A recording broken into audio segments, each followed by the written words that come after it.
My guest today is Phil Frank. Phil is an engineer, operator, and serial entrepreneur who has spent decades building and scaling companies across wireless infrastructure, telecom, and now space technology. Phil has been part of multiple major industry waves and is now the founder of Rendezvous Robotics, working on autonomous construction in space. I know Phil from Al Lindsay, who's a partner of mine at Tequity and a guest on Zero to Prove.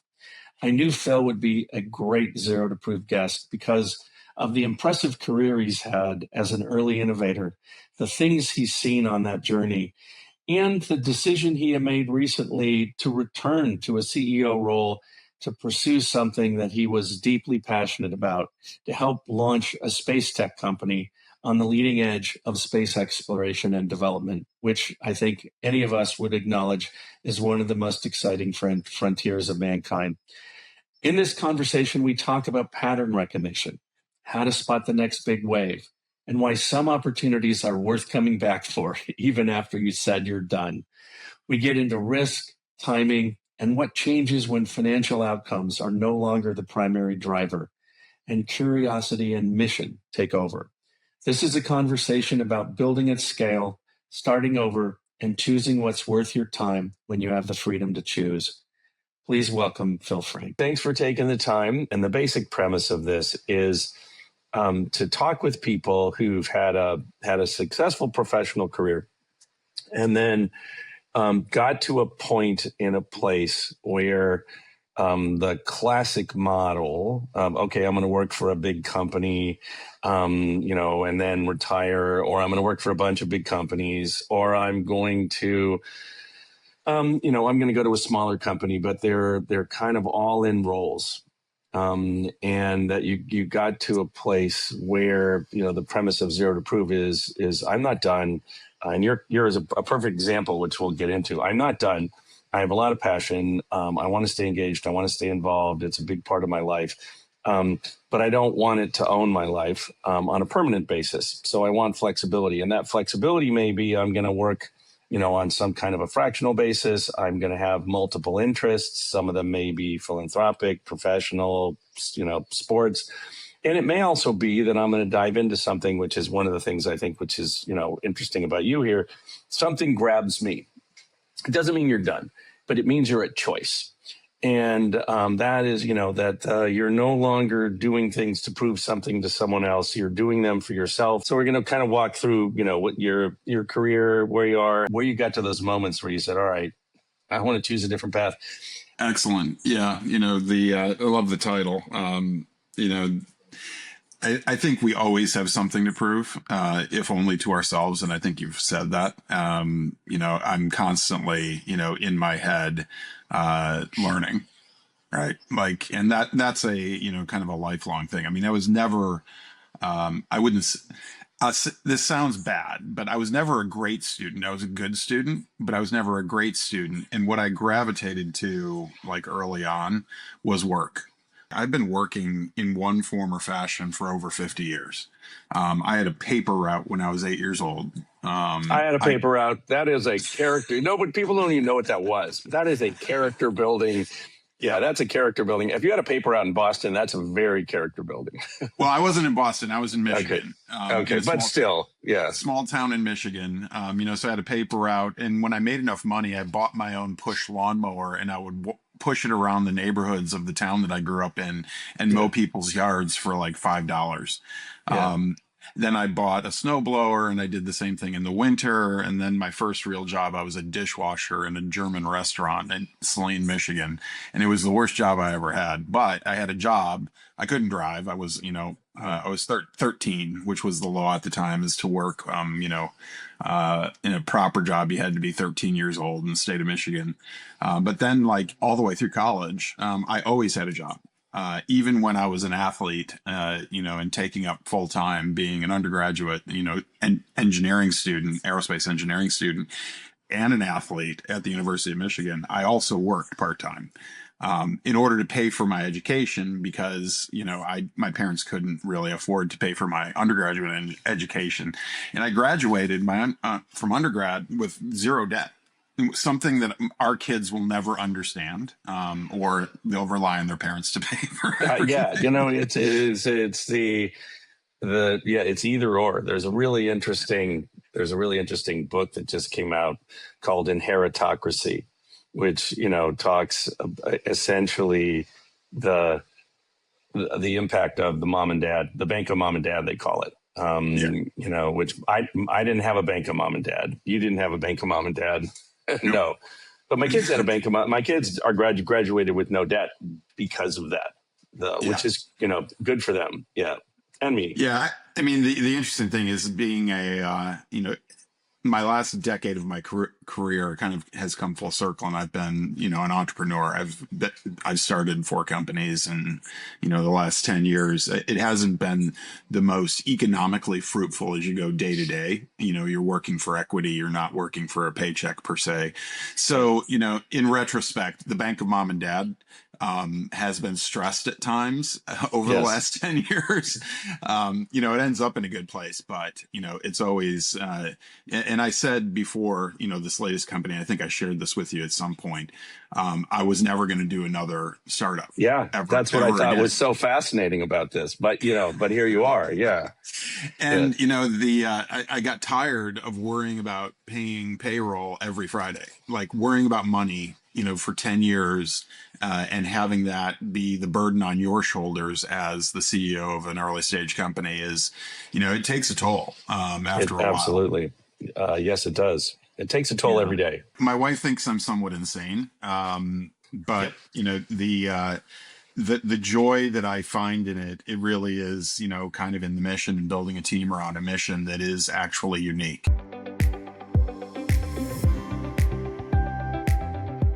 I did my first startup in 1992.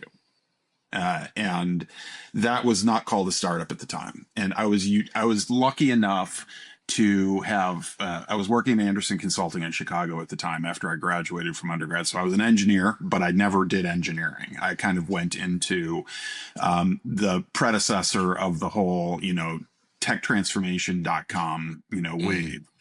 And was working in Anderson doing, basically IT integration consulting as a young person. And I met one of the partners there who was starting a company. And I was fortunate enough for him to drag me over. I was 23 years old. I didn't really realize it was a startup because I didn't feel any risk. I wasn't the founder. I was just like, I was the fifth employee. But, because of that, I then went through this chain of growing up in that company over a decade. We went public and became a big company. And then I went to a bigger company. Then I went to a bigger company. And then I went to a bigger company. All through the wireless, the history of the wireless industry, basically. And I realized at a point back, 2014, that I wasn't happy doing what I was doing. I was pretty successful at doing what I was doing in a global role, living in London with the family. I wanted to, take a risk and do something that really captured my imagination and my attention. And that's what led me back to the States and then back to starting, a series of companies over time.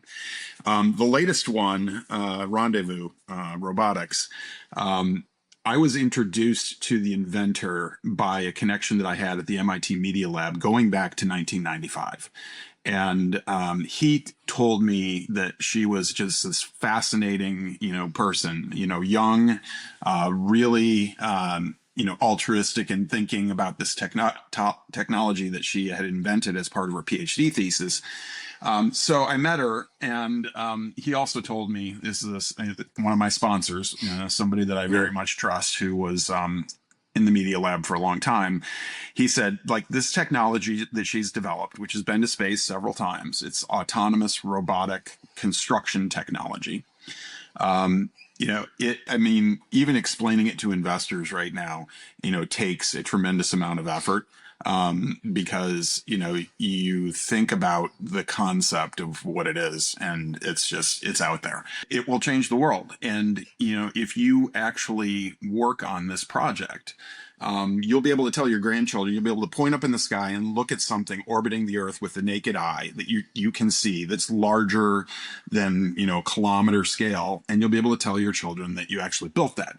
And I am a nut about infrastructure, but I was the son of an architect. My dad took me around to all the projects that he worked on when I was a kid. I got to like run around construction sites. He was a preservation architect, actually.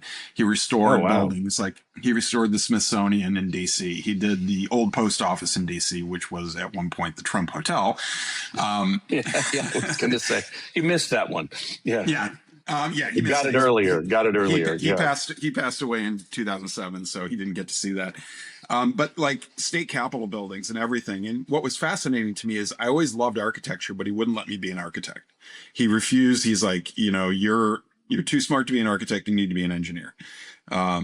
So I then kind of through my career had this opportunity to be early in the wireless industry, like I said, and I got to be part of, from McCaw to AT&T Wireless, one of the largest infrastructure builds in the last century. I mean, $1 trillion globally was put into the wireless infrastructure around the world when we didn't think in the beginning of the industry that these things were going to be a thing because they had no utility. You couldn't take it everywhere. You could call 5 people on it, things like that. It was in a bag in the trunk of your car. But I looked at this, and so this technology that Dr.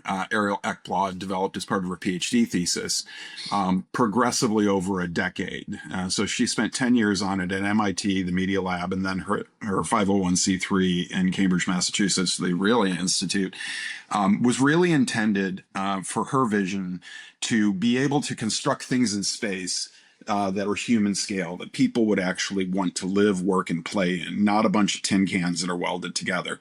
So to be able to do that, she had to conceptualize a technology that basically escapes the tyranny of the rocket fairing. So the rocket fairing is the payload bay of a Falcon 9 rocket or a Starship or whatever, and it's a finite space. And everything that we've ever put into space, we've had to fold up or constrict to that tube and then unfold it, unfurl it, basically origami it into the appropriate shape. So we've been limited in the size of what we can build in space, forever. The largest thing ever built in space is the International Space Station, which is the size of a 4-bedroom home. It was constructed over 53 launches and $109 billion with an astronaut at the end of a robotic arm wielding a wrench, basically. That is not the way you build infrastructure. So being able to look at persistent technology as the next great level of infrastructure in orbit and beyond was an idea that really captured my sci-fi imagination, being a bit of a nerd. But also I think it's really important. Elon's building the yellow brick road. Someone's going to build the Emerald City. And the Emerald City is more important than the yellow brick road. The yellow brick road is just how you get there. And then once you're there, the economy... I think he's going to be building emerald cities too, but that's a different discussion. That's probably an exit for you guys, but that's another discussion. Yeah. Yeah. No, we're definitely frenemies. There's no question about that. Yeah. And, anybody that has more money than, the Almighty has power that you don't have. They have a moat that you don't have. But the journey is going to be part of the joy, I think. Yep. And, so the technology, it basically takes the form of tiles that are controlled by electromagnets and electropermanent magnets that in zero gravity can form a swarm, like a swarm of drones, and you can basically steer these objects using just magnetism, no propulsion. It's autonomous, so every tile, like a hexagonal tile, has a brain, and that's going to be a Broadcom coprocessor with a GPU attached to it. It has its own sentient knowledge. Basically, it's AI. It's trained on data, and it has sensors all over it, from computer vision to magnetometers to TOFs to all this stuff. And it can sense where it is in the swarm, and we can basically train the software to basically construct the shape or the form that you want. We've chosen to basically build as the first instantiation of this large flat surfaces because they're in demand for antennas, solar arrays, and radiators, but kilometer scale. not like a small thing that you would attach to the way you envision a spacecraft today as a satellite. And the largest satellites are the big geo spy satellites that nobody knows actually exist. And they're not even that big. Like 20 square meters is the largest, antenna that you can actually put in space today. Yeah. So, each one of our individual tiles, which can be the full size of a fairing, the diameter of a fairing, so up to 9 meters, each one of the tiles is demisable. They cost about $50,000 a tile. And they're about 6 centimeters thick. And really big, but once you connect them together, so the magnetism is actually only used for the assembly process, and then once they come together, you latch them physically, and then you push power and data dynamically through the structure. So you're inherently building a data center dynamically as someone's you go. Someone's been talking about that. So yeah, it's well, you can see just the excitement you have about this is what lured you back. Yeah. And so then, but you kind of rewind from that. You talked about a succession of bigger and bigger companies. So first of all, what you're doing is super cool. I think you are correct. You're in one of those moments. We're in one of those moments in space, like we were one of those moments in wireless, and one of those moments in computing, and one of those moments in the internet where magic, right. It's both the wild, wild west and magic that changes the world, so and you've been in a couple of those, and so you can also sense it because you know what the wave looks like. So talk a little bit about that journey, because you described, I'm living in London 2014, and I kind of had this moment that all right, that's I want a different path, something. I'm nominally quite successful, or from an external point of view, quite successful, but I'm not. I'm not fulfilled, or I'm not something. Talk about that. I would be lying to you if I said that everything was a series of intentional choices. Oh, they never. No. I mean, if you would totally be lying, because that's not true for anybody I've ever met. Okay, but I want to come. It's both serendipity, opportunity, and risk taking, because you had to choose. You had to choose opportunities, not knowing how they might turn out. Yeah, and not having a lot of debt after college and being kind of a free agent, I felt that I could kind of just take risks. And joining that early stage company in Chicago, Diamond Technology Partners, we grew fantastically through the early 90s, did our IPO in 1997. It was the first IPO I had the opportunity to be part of. And it was relatively unique because it was really at the early stage of the whole .com thing. It was when, companies were kind of exploding in value. Being an advisor, I got tired of it, and I wanted to kind of be someplace. And I fell in love with the wireless industry because it was, building something. It was physically building something that I felt, was really exciting. And when we moved to Seattle, and I was working at Redmond Town Center for AWS, the original AWS, by the way, AT&T Wireless Services. Yeah. When we were still a tracking stock. Which was Macaw. Macaw became AT&T. Yeah, exactly. Yeah. So the move from Caroline Point to building out Redmond Town Center, we were all the buildings at Redmond Town Center. And then we were building, we had a $10 billion annual capital budget, buying spectrum, pouring concrete, raising steel. And I worked directly for the chief network officer and, the chief strategy officer, Lou Chakrin. So Greg Slemons and Lou Chakrin. And it was like a pirate ship at the time. We were literally doing something because we had a subscriber base. We could basically borrow enough money to build all this infrastructure, huge amounts of debt. But it was so exciting and so cool. That entire team, I am still in touch with. And as a matter of fact, one of the guys works with me now. I hired him. But that's again, if you look, there's the themes. There are these people who were your sponsors, who bet on you, who you bet on. There are people who were, someone else could use the term allies. Okay, people who were, people you worked with, team members. Those foundational things, as you just described, are really important building blocks of it's assembling this virtual team over the course of your life.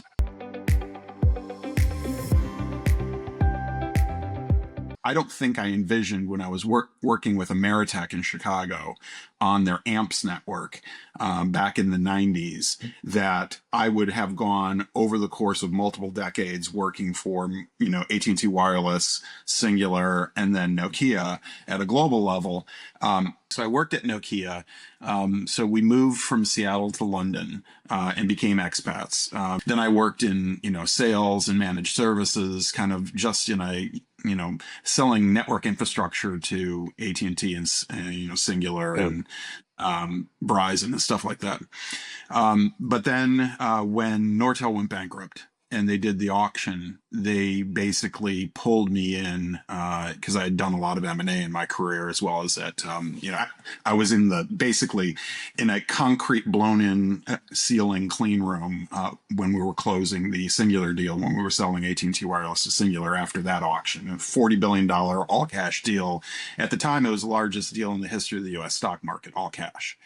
And I worked for a year in the clean room on the getting CFIUS approval and all the rest of that garbage when everybody was moving to Atlanta. People were basically leaving, and it was a bit of a year that I could forget.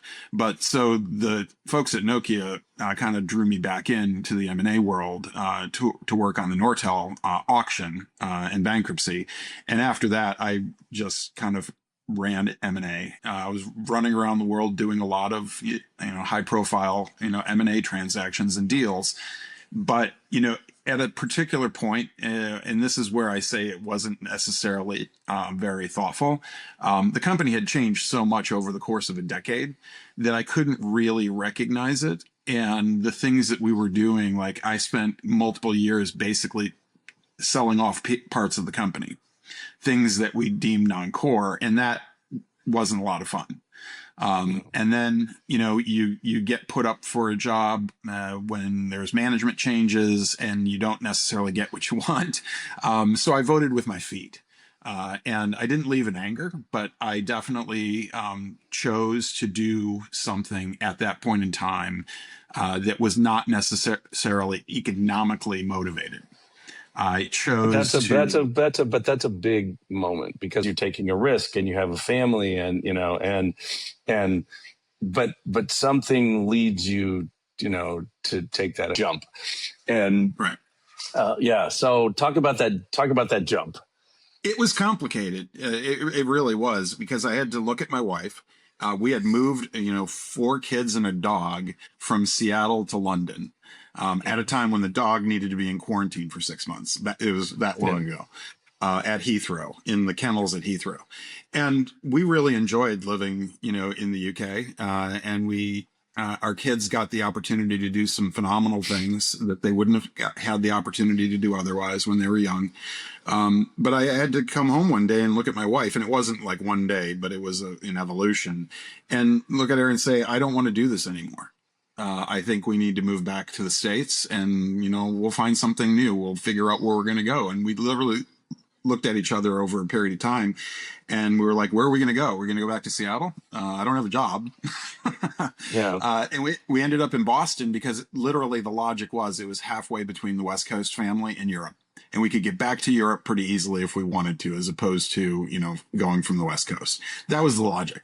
And we ended up in a town, the town that we live in, predominantly because there was another expat family that had moved back the year before we did, and we came and visited them, and we loved it, and was like, we'll figure out something.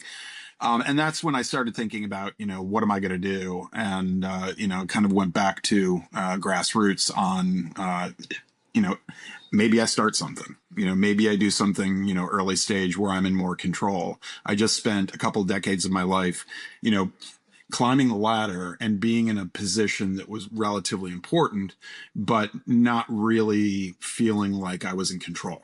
I was always, at the whim of a board or, a group executive board, let's put it that way, from a European parlance.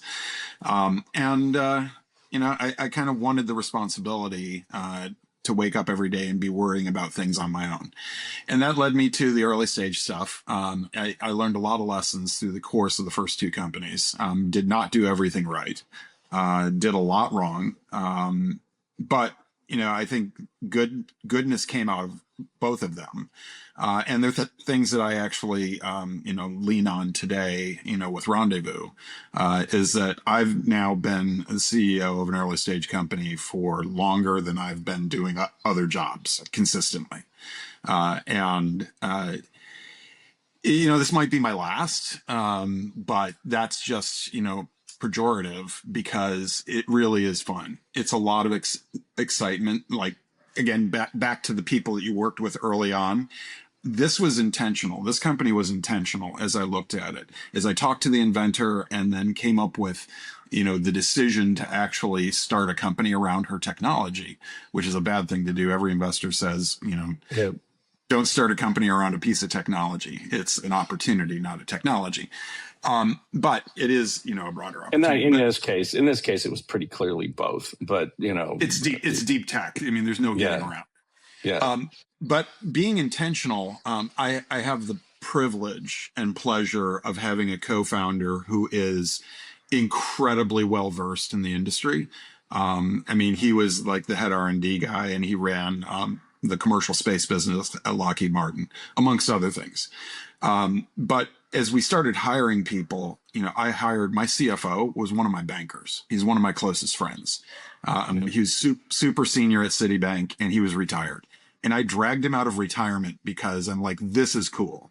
And literally, he's a CFO for the first time in his life. He ran a private equity firm and an evergreen private equity firm, and he was a long time, like 30-year banker on Wall Street, tech banker.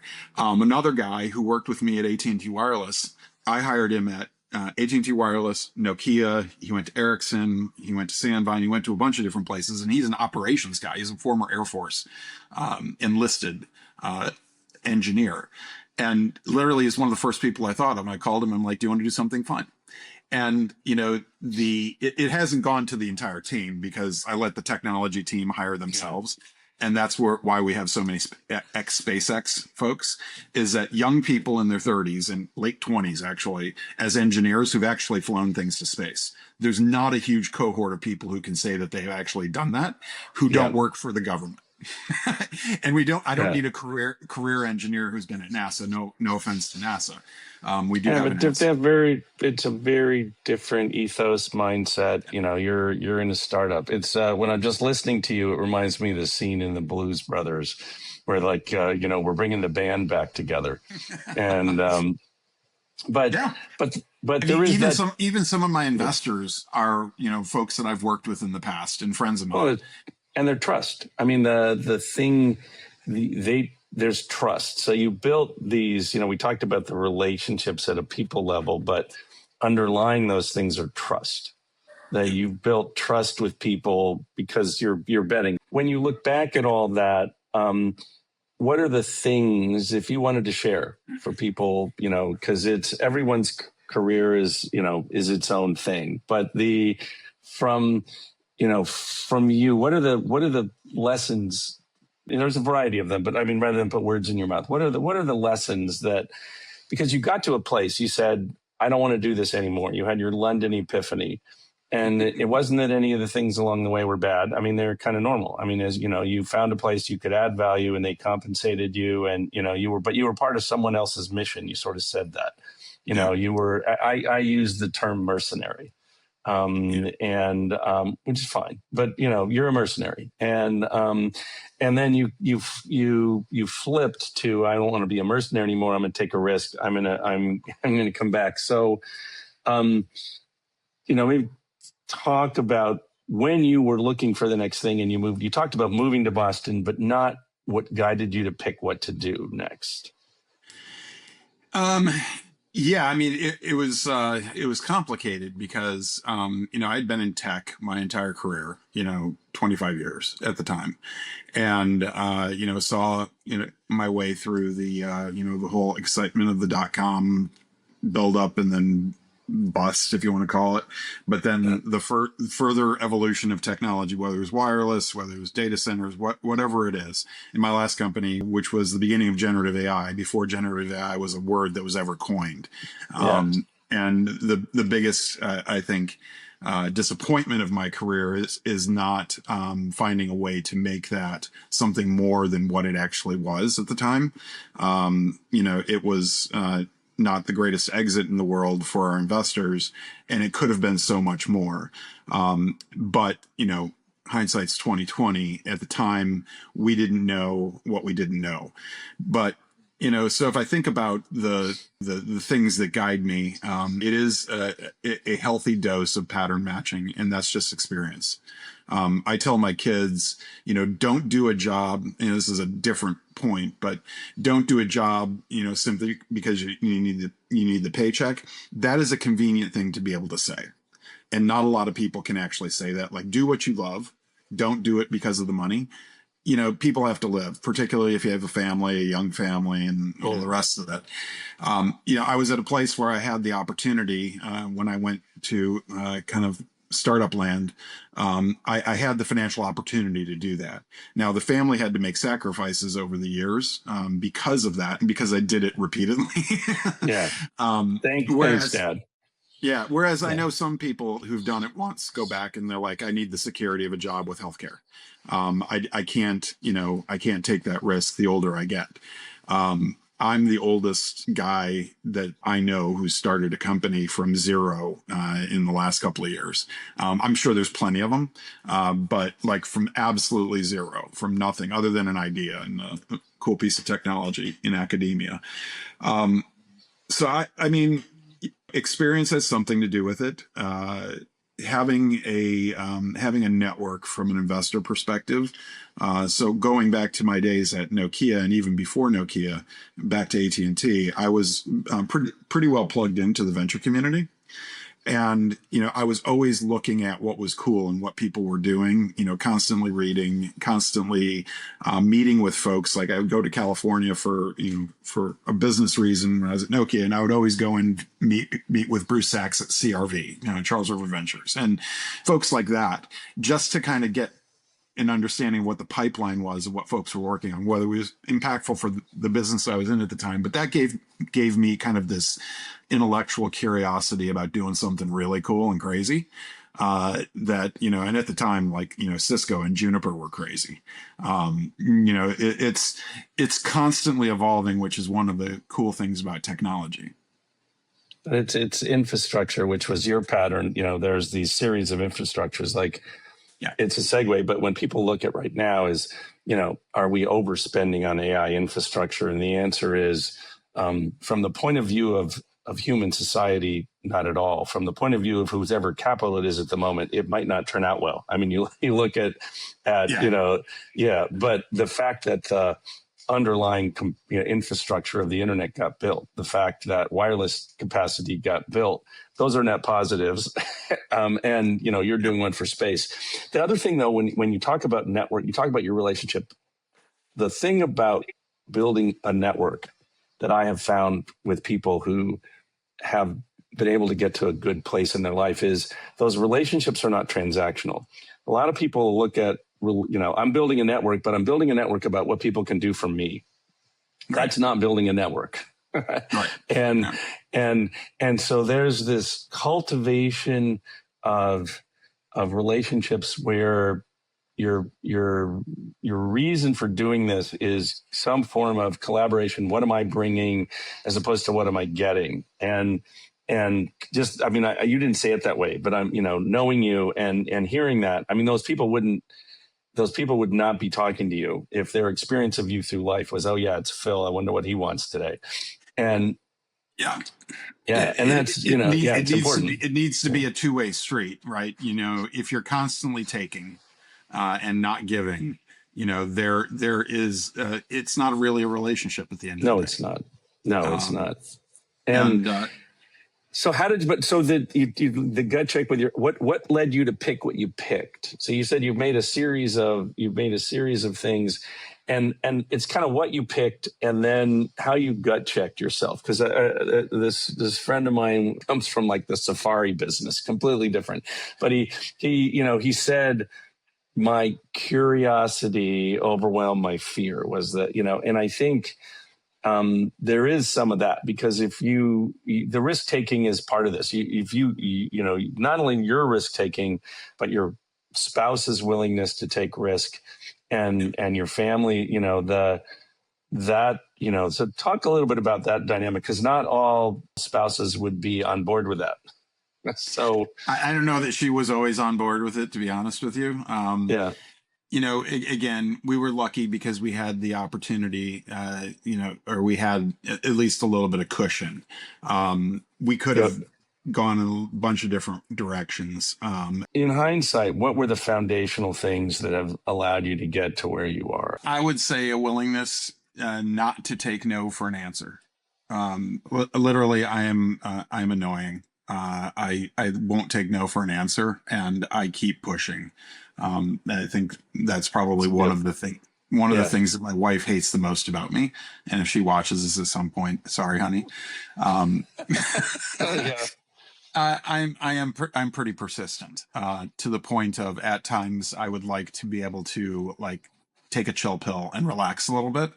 I don't know how to do that. I don't know how to do that. It's so funny. I can, that's right. I'm self-reflection here. Yep. I mean, like, after we sold the last company, I was like, I'm just going to retire. And that lasted a year. And I was bored out of my mind. And excited to do something. And it took a little bit of refreshing to forget about. It's like a pregnancy. My wife always says, you know, after 9 months of having a baby, you forget how painful it was. So after a year of, you know, going through that whole mess, I forgot how painful it was. And now I'm back in it. And I realize, oh my God, you know, I've gained 5 pounds. Right. You know, I'm staying up until 1 o'clock, you know, working on a spreadsheet, or, you know, whatever it is.